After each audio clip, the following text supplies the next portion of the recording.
छत्तीसगढ़ के मुंगेली से खबर है, जहां छत्तीसगढ़ के डिप्टी सीएम अरुण साव के गृह जिले मुंगेली में महिला सब इंजीनियर के साथ अधिकारियों की प्रताड़ना का मामला सामने आया। आपको बता दें कि मुंगेली में आरईएस विभाग की महिला सब इंजीनियर सोनल जैन ने जिला पंचायत सीईओ प्रभाकर पांडे और अन्य अधिकारियों पर प्रताड़ित करने का आरोप लगाया है। आरईएस विभाग मुंगेली में पदस्थ महिला सब इंजीनियर सोनल जैन ने अपने फेसबुक पर कई भावुक पोस्ट लिखे हैं, जिसमें महिला सब इंजीनियर सोनल जैन को नियम विरुद्ध संलग्नीकरण और प्रताड़ित करने का भी जिक्र किया गया है। पूरे मामले में दिलचस्प बात यह है कि महिला सब इंजीनियर ने गलत संलग्नीकरण की जानकारी दी। जब आरटीआई के माध्यम से मांगी गई जानकारी तो महिला सब इंजीनियर सोनल जैन को विभाग की तरफ से अभी तक कोई भी जानकारी नहीं दी गई है। पूरे मामले को लेकर महिला सब इंजीनियर ने गलत संलग्नीकरण और प्रताड़ना के तहत न्यायालय का रुख अपनाने की बात कही। महिला सब इंजीनियर द्वारा सोशल मीडिया फेसबुक पर छत्तीसगढ़ शासन के संलग्नीकरण आदेश की कॉपी शेयर की गई है। साथ ही पूरे मामले को लेकर उनके असंवैधानिक और गलत तरीके से किए गए संलग्नीकरण आदेश को भी शेयर किया। अब देखना ये होगा कि छत्तीसगढ़ में महिला सम्मान और महिला सशक्तिकरण की मिसाल पेश करने वाले प्रधानमंत्री नरेंद्र मोदी के चहेते मुख्यमंत्री विष्णुदेव साय और मुंगेली के माटी पुत्र डिप्टी सीएम अरुण साव महिला सब इंजीनियर सोनल जैन को प्रताड़ित करने के मामले में शासन के अतरंगी सिस्टम की सतरंगी बदनामी करवाने वाले अधिकारियों के खिलाफ क्या कार्यवाही करते हैं। N24 लाइव प्रीति सोनी की रिपोर्ट। नमस्ते, मैं सोनल जैन छत्तीसगढ़ गवर्नमेंट के आरईएस डिपार्टमेंट के सब इंजीनियर की पोस्ट पर जनपद पंचायत मुंगेली में पोस्टेड हूँ। प्रेजेंटली मुझे आरईएस सब डिवीज़न मुंगेली में अटैच कर दिया गया है 27 नवंबर 2025 को।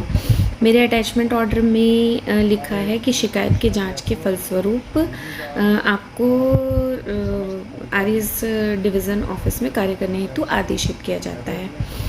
अब शिकायत की जांच जो उस लेटर में मेंशन है, तो अगर जांच हुई होती तो मेरी जानकारी या मुझे नोटिस दिए बिना, मेरी प्रेजेंस के बिना जांच संभव नहीं थी। तो मुझे इस बात की कोई जानकारी नहीं थी 27 नवंबर को, जब मुझे ये लेटर अटैचमेंट का दिया गया। अब मैंने वेट किया कि जो भी है ये क्योंकि अटैचमेंट पूरी तरीके से गलत है। छत्तीसगढ़ गवर्नमेंट का ऑर्डर है, मंत्रालय से ऑर्डर है कि किसी भी एम्प्लॉय का अटैचमेंट, एक तो उसकी सहमति और दूसरा उसका एक प्रोसेस है, उसके बिना किसी भी कार्यालय में संलग्नीकरण पूरी तरीके से मतलब कि रोक है उस पर। तो मैंने वेट किया कि कुछ टाइम बाद वापस से मुझे मेरे फील्ड पर और जनपद ऑफिस में भेज दिया जाएगा, बट ये हुआ नहीं। उसके बाद मैंने सोशल मीडिया का सहारा लिया, क्योंकि ठीक है मैं कोर्ट जाऊंगी, मेरा ऑर्डर कैंसिल भी हो जाएगा, वहाँ से उस पर मुझे स्टे मिल जाएगा, लेकिन बहुत सी चीज़ें ऐसी होती है जो दुनिया के सामने आना ज़रूरी होती है। क्योंकि जब ऑलरेडी गवर्नमेंट का ऑर्डर है कि अटैचमेंट नहीं करना है, तो फिर आउट ऑफ द वे जा कर के ऑफिसर्स करते क्यों हैं।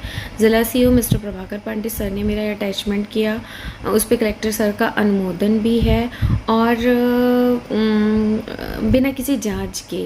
तो ये एक बहुत बड़ा मैटर है मेरी नज़र में है, क्योंकि यहाँ पे और भी अटैचमेंट्स हुए हैं। बहुत सारे लोग अटैचमेंट में इन्वॉल्व होते हैं, बहुत से पॉलिटिशियंस हैं, मैं नाम नहीं लेना चाहती, बट इस तरह की चीज़ें करके हम लोगों को जिस तरीके से परेशान किया जाता है, वो अपने आप में सोचने की बात है कि हम आरईएस डिपार्टमेंट के इंजीनियर्स ज़िला प्रशासन के अंडर में आते हैं, बट इस तरह से सारे नियम को ताक पे रख करके और हमारे अगेंस्ट जो भी कार्रवाई की जाती है, उससे हम और हमारा परिवार बहुत बुरी तरह से टॉर्चर होता है।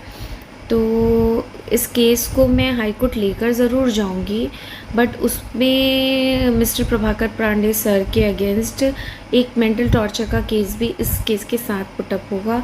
तो बस मैं कुछ दिनों आरटीआई पे मैंने कुछ डॉक्यूमेंट्स कलेक्ट करने हैं, उसके बाद मैं एक स्ट्रॉन्ग केस लेकर के हाई कोर्ट जाने वाली हूँ बहुत जल्दी।